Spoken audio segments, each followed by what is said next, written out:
আগৰ 17 বছৰ চৰকাৰে যদি 20% কমিশন লৈছিলে আপুনি আজিৰ দিনত 30% কমিশন ল'ব নেকি? गिबियावनो बयनिसिमबो आंनि अननाय आरो सिबिनायखौ बावहरबाय। बेजों लोगोसेनो आसा खालामो भिडिअखौ जोबजासिम नायगोन आरो चेनेलखौ मोजां मोनोबा साबस्क्राइब खालामगोन आरो भिडिअखौ मोजां मोनदोंबा लाइक, शेयार आरो कमेन्ट खालामगोन होननानै।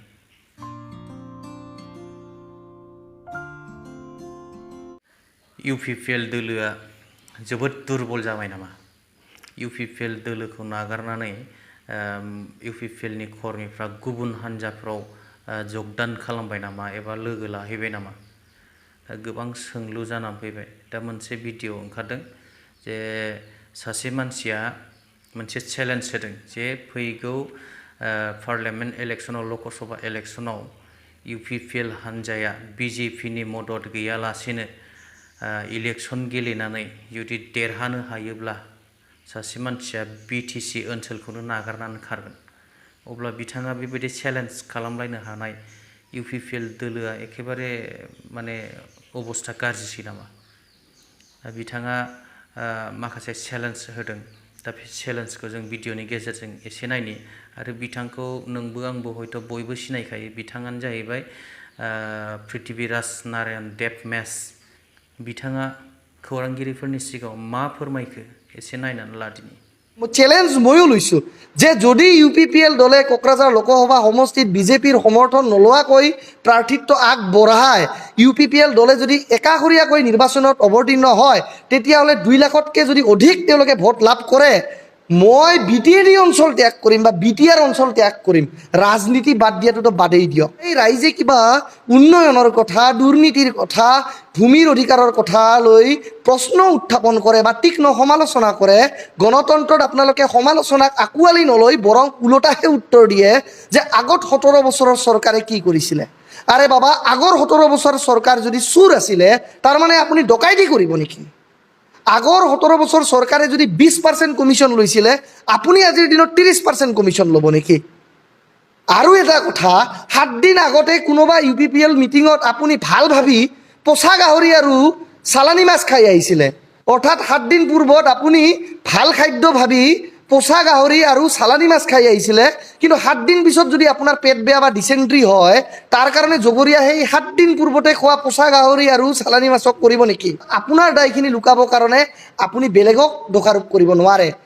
ধৰি লওক প্ৰমোদ বড়ো ডাঙৰীয়া আজি বিটিচিৰ চিফ হিচাপে আপুনি এটা কামৰ কাৰণে 30% কমিশন খালে। ধৰি লওক সাপোজ তাৰ কমিশনৰ ভাগটো কি মোক দিব? নিদিয়ে নহয়। সেইধৰণে নিজৰ ভুলটোৰ দায়িত্ব নিজে স্বীকাৰ কৰি ল'ব লাগে।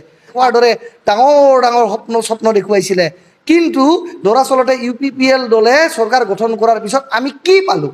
আপোনাৰ বিৰুদ্ধে কিন্তু ভিতৰে ভিতৰে চবতকৈ বেছি তৰ্জন গৰ্জন কৰিছে আপোনাৰ ইউপিপিএল দলৰ গ্ৰাছৰুটৰ লেভেলৰ যিসকল কৰ্মী বা কাৰ্যকৰ্তা আছে। भिडिअखौ नायनानै निश्चय हमनो हाबाय बिथाङा मा फोरमायदों इउपिपिएल दोलोनि फारसे। इउपिपिएल दोलोआ बेसेबां खामानि मावनो हाखो, बेसेबां मावनो हायाखै आरो इउपिपिएल दोलोनि कर्मिफोरा दा इउपिपिएल दोलोनि सायाव बेसेबां फोथायनाय दं, बेसेबां फोथायनाय गैया, बेखौबो बिथाङा माने फोरमायना होबाय।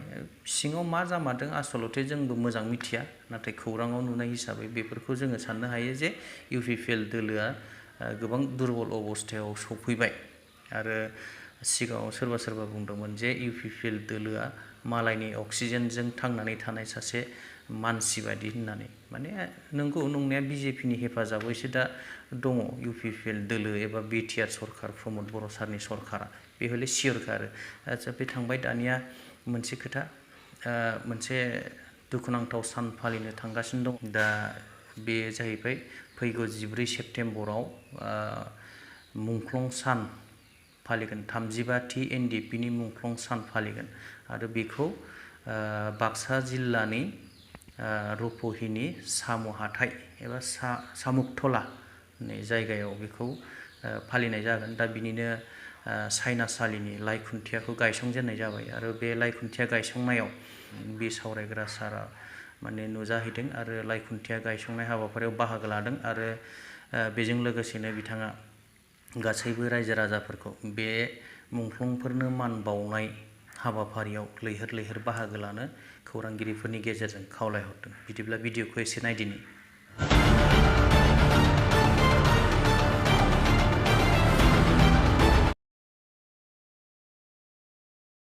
फैगौ मार्टियास दे 14 सेप्टेम्बराव जोङो खुंनाय जागोन। बे 35 बोसोर बे जाबाय आरो बेखौ जों 35 मार्टियास डे होननानै खुंनाय जागोन।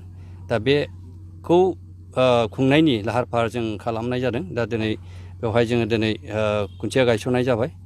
दा बेवहाय गोबां जोंनि लाइमोनफ्रा दिनै बाहागो लादों आरो फैगोन समफोरावबो मार्टियास डे मुंख्लंफोरखौ मान बावनाय जोङो हाबाफारियाव जोङो लैहोर लैहोर जोङो ज' लोगो मोनगोन बेखौ आसा खालामदों। आरो निस्सय जोङो मोजां जोंनि बे ओनसोलाव बाक्सा ओनसोलाव बेखौहाय खुंनाय जागोन। जायगायानो जाबाय साम'तला आरो साम' हाथाय ओमफ्राय बाक्सा सालबारि। दा बेखौहाय जोङो खावलायनाय थाबाय बयबो रायजो राजाफ्रा जगदान होनानै खामानिखौ मावलांनो थाखाय आं खावलायनाय थाबाय। दा भिडिअखौथ' नुबाय। आंबो मोनसे खावलायगोन। राजनितिकआ मोनसे आलदा बुस्थु, नाथाय मुंख्लंफ्रा मोनसे आलदा बुस्थु। बिनिखायनो जोङो मुंख्लंफोरखौ मान बावनायाव एबा मुंख्लंफोरखौ सनमान होनायाव जोङो राजनितिकखौ लोब्बा लायालासिनो जोङो बयबो बाहागो लानांगौ, आं बेखौ सानो।